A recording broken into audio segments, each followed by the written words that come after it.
What is going on, guys? Welcome back to the channel. My name is Miguel. You're watching Miguel EDC, the channel where we talk everything EDC gear here. Today I got a special video here for you guys. That's right, we're gonna be reviewing this guy right here, the Demko, I believe 8020.5 is part of the name, but this one specifically the Shark Cub, and it is a smaller brother of the full size, 8020.5, which is already a smaller version of the full size Demko 8020. Yeah, I know the lineup gets really interesting, but yeah, this one is going to be a really good one. You guys are going to want to grab a coffee, grab some popcorn, just sit back and relax. We're going to have some fun here going over this knife. There's quite a bit to unpack here. I've tried to gather as much feedback as I possibly can. I have really taken a lot of time with this knife here, so the review is coming to you about a month or two since I got the knife. By the way, shout out to Demko for sending this knife into the channel. In the spirit of full disclosure, they did send this knife over for me to check it out, for me to review. It has also since become one of the size comparison knives as well, so I've been using it to compare the full size 8020.5 to the smaller size Shark Cub here.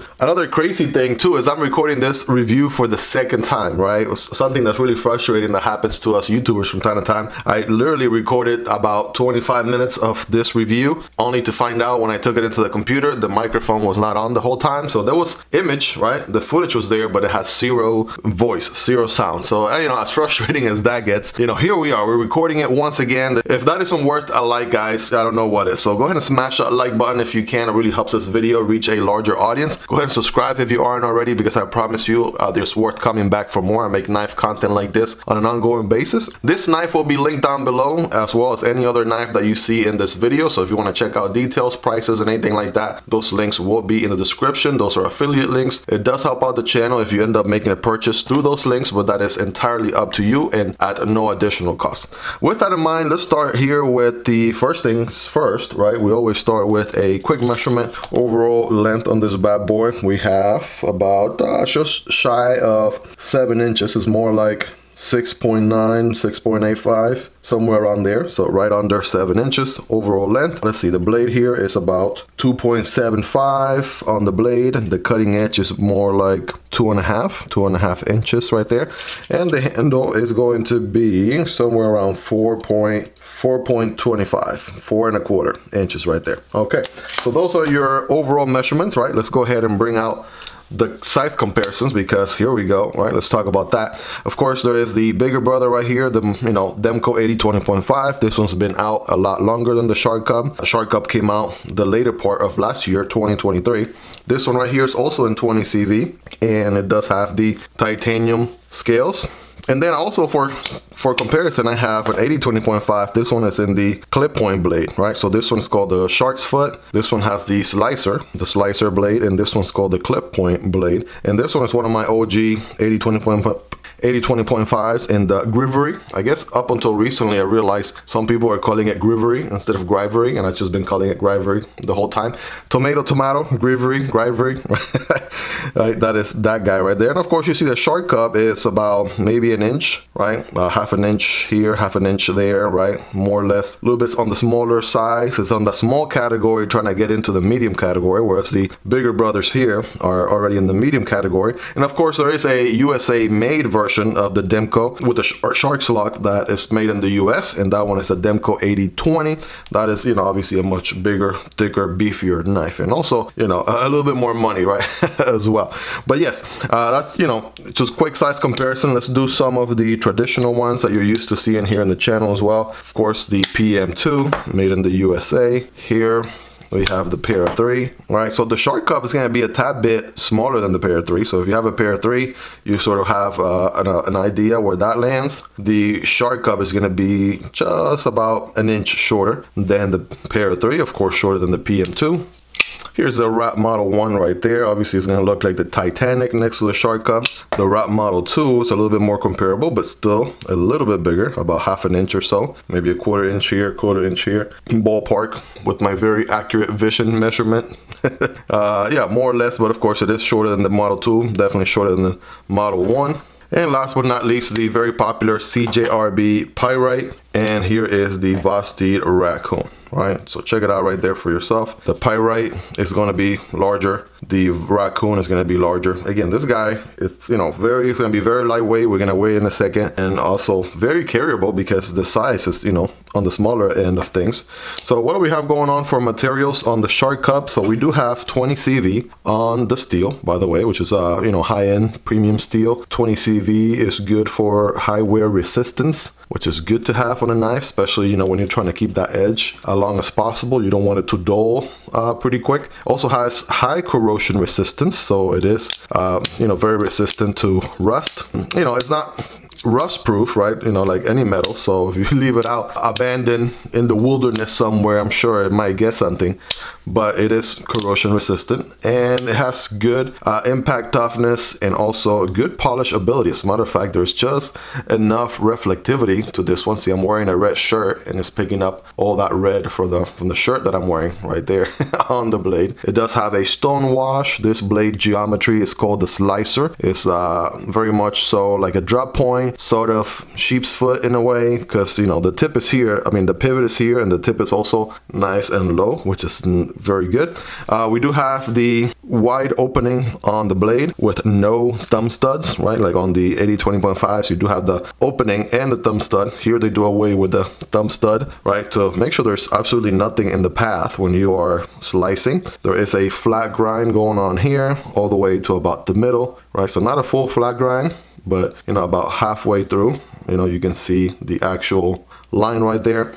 And as far as the handle, we have aluminum in the handle here. This one's in the black aluminum. Handles here, super lightweight. There's no milling inside of these aluminum scales, which is nice. That tells you that these are solid, robust. There's no bending anywhere going on with these. And still, they managed to pull a pretty lightweight knife. Super lightweight. As a matter of fact, let's just bring the scale out here, get that knocked out, because, you know, we're gonna weigh it eventually, so might as well get that taken care of. 2.7 ounces. That's how light this guy is. Super lightweight. For reference, the Grivery clip point 80-20.5 was 3.6 ounces. The titanium shark's foot was 4.2 ounces. And this guy takes a cake here. If you're looking for a super lightweight EDC knife under 3 ounces, boom, here's a great contender right there, just on the weight department alone. Now, I'm not you know, necessarily a lightweight freak or anything like that. I like knives and carry knives of all different weights, you know, lighter knives and heavier knives and all that. So that to me is not an issue. The Shark Cub, of course, is rocking the Shark's Lock. That is the proprietary locking mechanism here from Demko. It takes place right here in the back with this little lever that you pull on, right, that releases the blade, which is on ball bearings, right? Check out the smooth action there, swinging back and forth, and you can easily lock it in place, right? Release the blade. What it allows to do is allows you to manipulate a blade in a very almost dummy proof manner, really. Once you know what you're doing, just pull on the lever, you can close the blade, pull on the lever, open the blade, and so on and so forth. If you already own a knife with a Shark Cub with a Shark's Lug, then you already know exactly what you're in for. And so that is one deployment mechanism. Of course, you could do the thumb opening here, slow roll if you wanted to, also just swing it and open it that way, or the reverse flick. Boom, you can do that as well with the blade opening going on there, which is nice. It's also one of the strongest locking mechanisms out there, right? So right here, this is a solid 10 out of 10. There's no side to side. There's no up and down, left or right, anywhere. The same can be said about any knife, really, that has the Shark's Lock. That is one great thing. These are solid, robust pieces of equipment, great tools, very reliable in that sense. That is not going anywhere. And even when you bear down on it, right, there's no way you're gonna deactivate that unless you actually purposefully, intentionally actually do it, right? So that is a great thing about this knife. So let's do a quick carry profile here. Let's do thickness against something like the PM2.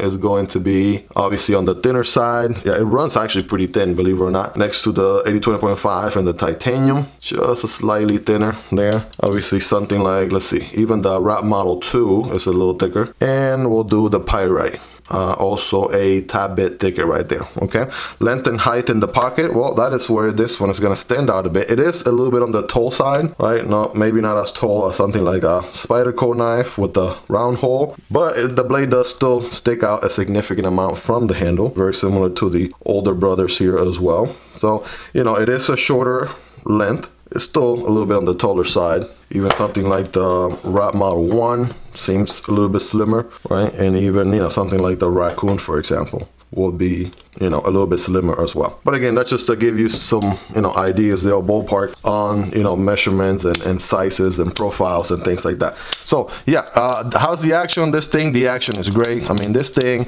not only is it a great tool, right? That is the first thing, first and foremost, a very great and capable tool, but also, you know, obviously a very fidgety one at that. So if you like to fidget with your knife, which, you know, a lot of people are like, well, knives are not toys, why should you be fidgeting with them? Okay, well, listen, we pay, you know, a good amount of money for the knives that we own. We get to do what we want with the knives and the products that we buy with our money. So if, you know, we like to fidget, which I do, then you bet I'm gonna do that. 90% of my day when I'm carrying a knife, right, about 10% consists of cutting and about 90% of it consists of fidgeting with it. That's about how the day goes.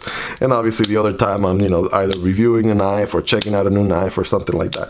But yeah, super fidgety knife here indeed. We do have a deep pocket carry clip, which is interesting. It is a different pocket clip than what they do on the regular AD 20.5. As you can see, they didn't prioritize the lanyard hole in any way. As a matter of fact, there's no lanyard solution in this knife at all. So for my 4 to 5 people out there who do lanyards, I apologize, but that is not something that happened here. And obviously I don't mind it at all, right? I don't really use lanyard holes on my knives, or lanyards period on my knives. You'll also notice the, you know, it's a little bit shorter of a clip and also a much narrower clip. And I gotta give it to them. It works. It absolutely works with this molar design. It's nice and comfortable, right? When I'm bearing down on it, or even hammer grip right here, it's very comfortable. It is reversible, so you can mount it on the other side, so lefties rejoice. Obviously, the Shark's Lock is a very ambidextrous knife. As you can see, my very untrained left hand barely has enough power to deactivate the Shark's Lock,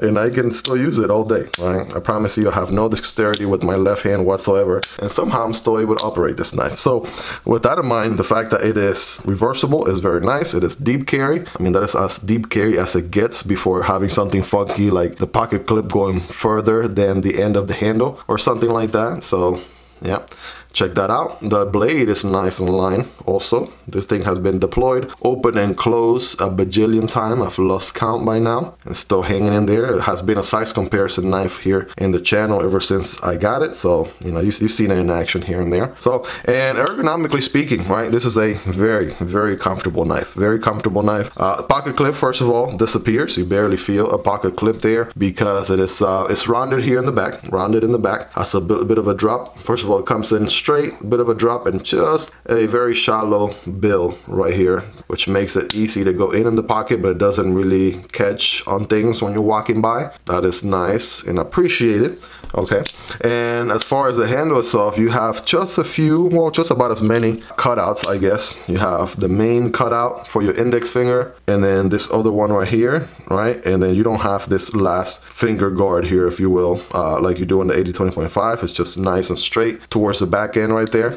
And so, you know, every finger sort of falls in place. Again, hammer grip right here feels good. I have medium hands, not the biggest, not the smallest, and I can use pretty much every piece of real estate on the knife. If you had extra large hands, then maybe that would be a different story for you. But for me, you know, works just fine. I can also forward choke, right? There's a little bit of a section here before you actually get close to the edge where, you know, you can do some control cuts if you forward choke like this. So, you know, I'm always cautious of where the blade is, of course, or where the edge is, the corner of the edge, but I can do some control cuts here, rest my thumb in this jimping, which is nice and deep, very good, and that knife is not going anywhere. Like Nick Chavas will say, if I walk into the Vaseline factory, right, and I'm locked in like this knife is not going anywhere. You would think the aluminum will be slippery, but it's a different material. It's much different than, let's say, something like the stainless steel. On the pyrite, this might be perhaps a little bit more slippery. This one, believe it or not, is coated in this black color here, and obviously it provides a decent amount of grip. And by the way, that black is hanging on pretty well. So far, it hasn't shown any signs of wear or tear or anything like that. Of course, I do take care of my knives, right?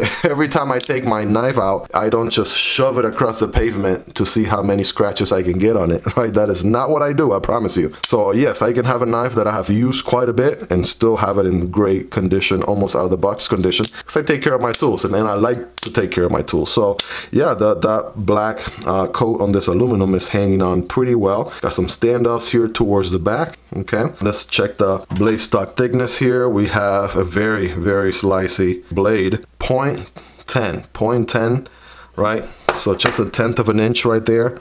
If we were to compare it to something like the bigger brother here, that's gonna be a little bit more, 0.13, right? So yes, you're not just, you know, making the design smaller, but you're also changing the ratios of everything, right? The handles, the scales are slimmer, the blade is slimmer, the pocket clip, everything. They thought about everything. So, and the actual handle, actually, let me not forget about that. So the actual handle thickness here is 0.36 on the handle, which is not bad. A lot of knives go for about 1/2 inch or 0.5 ratio on the handles, but because you have the finger grooves or what have you, all the indentations for at least your ring and middle finger, right, you still get an awesome grip on this thing. Awesome grip on this knife. Hardware check here. Let's get out my tools. As usual, they're highly recommendable and linked down below. They're part of the Spyderco tool set, which brings a bunch of bits that you possibly need for any DIY project that you may have around the house. The pivot here is a big one, and I give him props for that. I believe this one is a T10. All right, let's check that out. Yeah, big T10 right there in the pivot, which I like. By the way, I really like that they went ahead and did the bigger pivot here with the Wampin PA and Demko on the Shark Cub. They didn't decide to do this, you know, whatever this was on the Grivery version of the knife with, you know, just a smaller screw, and then the actual Demko knives being part of the handle, right? This right here looks a lot better, in my opinion. I much prefer that. Now, the part that really kind of makes me a little bit, not upset, but, you know, if anything I would nitpick here is the T6. T6 hardware everywhere else, right? There's quite a bit of them actually, 3 on each side, right? 2 of them hold the pocket clip in place, and that is T6, right? I haven't taken this knife apart because honestly I haven't had any real need to do so. Action has been great, alignment has been great, so why would I want to take it apart? Aside from just the fun of it, so I may do a video on that later. But yeah, T6 is usually less preferred over something bigger hardware like maybe TA, because there's always a higher risk of stripping a screw. If you're ever going to probably strip a screw, first of all, you should have quality bits, right? That's the first step. Second of all, if you're ever going to strip a screw, probably going to happen with a smaller hardware like T6, whereas at least with TA you have just a tad bit more surface contact, bigger grooves and everything. You get a lot more torsion out of making those turns and avoid stripping altogether. So that's just the only thing about this one. I believe this knife comes in around $200. Again, it is linked down below. We have the premium steel. The aluminum is pretty light, so just perhaps TA on the hardware would have been appreciated. Now, I did notice even on the titanium version, this was almost about $400, and they still do T6 here. So maybe that's just something with Demko. They purposefully don't do TA. I'm not sure why the reasoning is behind that. But I feel like 2024, this day and age, right, a lot more companies should be pushing for T8s on their hardware all around, especially if it's a premium knife, right? If it's a budget knife, your Sencut or what have you, that can be T6, but you know, again, TA is always appreciated. Example here, PM2, right? Got the bigger hardware all around. So many examples exist out there with the bigger hardware, especially if you're buying anything above $100 should be, in my opinion. And I'm just a guy in the internet with a YouTube channel, so for whatever that's worth, I feel like a lot of people do echo, you know, that thought, right? That the TA hardware will be much appreciated in premium knives. But anyways, that being said, the only other small nitpick that I have with this knife is basically the shark's lug, right? The tab here, because they shrunk the design. If you take a look, the tab is just ever so slimmer than on the bigger size knife. So you know, it's not really an issue at first. Accessing it and deploying it is just as easy as it usually has always been, especially because they make this little indentation right here in the scales and the handle, so you can actually access it easily. Your finger does that. Right? But I did notice over time, especially because again I open and deploy my knife a lot throughout the day, the slimmer Shark's Lock tab definitely kind of stabbed my index finger a little bit more, definitely felt it a little bit more than I did with the much wider Shark's Lock tab on the bigger 80-20.5. So this one, you know, it's again, you have a little bit more real estate, right? Your finger is actually pulling on a bigger surface, and I feel like that helps a bit. Here it's just a compromise of the design, right? They're making it slimmer. They probably took that into consideration, make the Shark Lock tab here, spine if you will, what they want to call it, a little bit slimmer. And it's only over time, you know, like maybe towards the end of the day, if you've been using the knife hard, that you'll feel that. But honestly, that's only if you fidget with your knife a lot, which again, I'm as guilty as charged. But if you don't really fidget with your knife at all, then really that's not an issue. That is just not an issue whatsoever. And aside from that, there's really not a lot more that I can really nitpick on this knife here. Really, honestly, they do an awesome job. I am biased towards Demko knives and the Shark's Lock because it is ultimately one of my all-time favorite knives. I recently acquired the titanium version, which has been a grail of mine ever since I started my EDC journey. Been looking forward to having and owning this one, especially in the shark's foot blade right there, and I love it, right? It was everything that I expected out of a knife and more. So I love the Shark Cub. Hopefully I can check out the Arcade, which is a Demko and Flightanium collaboration. That's a different knife that also uses the Shark's Lock. So hopefully I get the chance to check that this year. It came out last year, but you know, I'm a small channel and all, so at some point I'm hoping, right, either I buy one or I get to borrow one or what have you. But honestly, the same thing applies here. Love the locking mechanism. It's very functional, very robust, very strong. So strong that it's said to rival the Triad lock, and that's another locking mechanism created by Andrew Demko himself. So yeah, you have definitely quite a lot of strength here. So as a matter of fact, with this slicey blade in 20 CV, let's just get some paper cutting tests going on here. I got my chicken scratch going on here from my Kumu Django review. So let's just get some slices going on here for the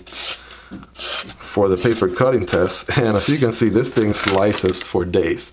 The swirls are nice and pretty. Look at that. It's just gorgeous and super sharp, still holding a really good edge. This thing has definitely maintained a pretty good edge. You guys rate it in the comments on a scale from 1 to 10. How sharp is this guy? How much of an edge has it retained? But yeah, we know you can do paper all day. I also like that they make their bevel, actually not their bevel, but their edge itself is pretty tall, so you get a chance to see that beautiful edge, right? Very nice on both ends. By the way, this knife is made in Taiwan, right? Not in China, but in case I hadn't mentioned that by now, it is made in Taiwan. They make really good, nice, very great quality knives out of Taiwan. My Spyderco Smock is from Taichung, Taiwan as well. And so, yeah, they make really good knives, right? That does not categorize all the knives made in Asia as Chinese knives. These are made in Taiwan, which are great. And I also know a ton of brands that make really great knives out of China too. So China's really stepping up their game. They do great knives. Really depends on which company or OEM you go with, but these knives out of Taiwan, perfect. They are really, really good. And of course, if they were to make these knives here in the United States, they would only cost so much more. As a matter of fact, the 80-20, the full-size bigger brother of the 80-20.5 made here in the US, you're looking somewhere in the $400 to $500 to $600 and up, especially if you're getting it with premium material. So yeah, Taiwan made knife, great quality, very, very well executed. Now, we're gonna do some cardboard as well, right? And this one's a special one because it is a dual wall cardboard. So it's a little bit thicker than your average cardboard. We'll see how it does. Keep in mind, don't cut perpendicular, but rather at an angle when cutting the cardboard. And it's gonna look something like this.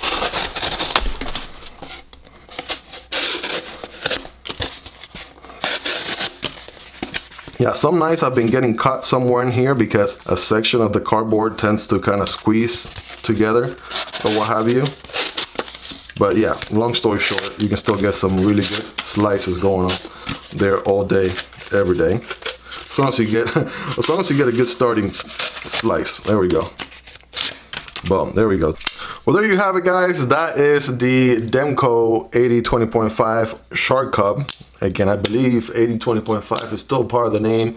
If not, it's just a Shark Cub. It is, again, a smaller brother of the full-size AD 20.5. And honestly, I don't know about you guys, but I typically carry two knives, right? When I'm going out and about, I typically carry a bigger knife and a smaller knife. A lot of times, you know, because I like my Demko knife so much, I love carrying both, right? Sometimes I carry the bigger one, AD 20.5 with the Shark Cub, just to kind of make it a Demko day, if you will. I'm really biased because I love Demko, and I love their knives, and I love the Shark's Lock. So anything Shark's Lock related, I'm in, right? Again, you have the 20 CV steel, which is pretty much the same steel you're now getting on the premium titanium version as well. You know, it's a pretty good steel, right? So the premium material is there. You are also getting the very robust, reliable, solid locking mechanism, which is the Shark's Lock. So highly recommend this guy. Again, it will be linked down below if you guys want to check it out. It does help out the channel when you use those links, if you do purchase a knife through those links, but that's entirely up to you and also at no extra cost to you. With that in mind, a shout out to Demko again for sending this one into the channel for review. Definitely appreciate that. Hope that we can hopefully in the future continue to do some more collaborations. For right now, this has become a size comparison knife in the channel, and I kind of want to keep it that way. At some point, I might end up giving it away. We'll see how that goes down the line. Perhaps when I hit a milestone, you know, as far as subscribers and things like that here in the channel, that is definitely a possibility. But highly recommend this knife. Got to check it out if you haven't, especially if you already love the AD 20.5. This one, the smaller version of it, is just as nice and robust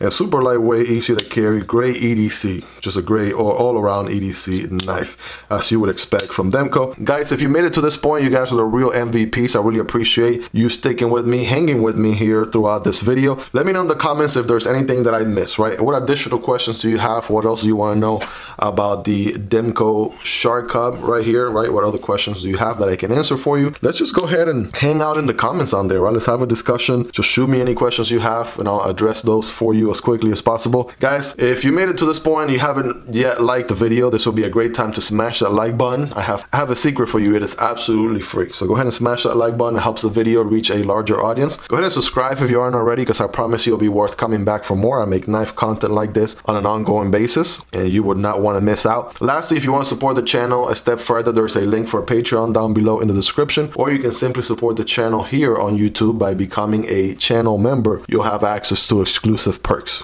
If you haven't already seen the unboxing on the Demko AD 20.5 here with the titanium handles, this one again is a sweet knife that I've been looking forward to owning from a long time. So I'm really proud that I finally own one. So check out the unboxing on this one. I'll put a card for it right here so you guys can check that one next. That being said, guys, I love you all. Thank you for all your love and support, checking out the content, watching the videos, liking the videos. Take care, have a wonderful rest of your day, and I'll see you on the next one. Peace.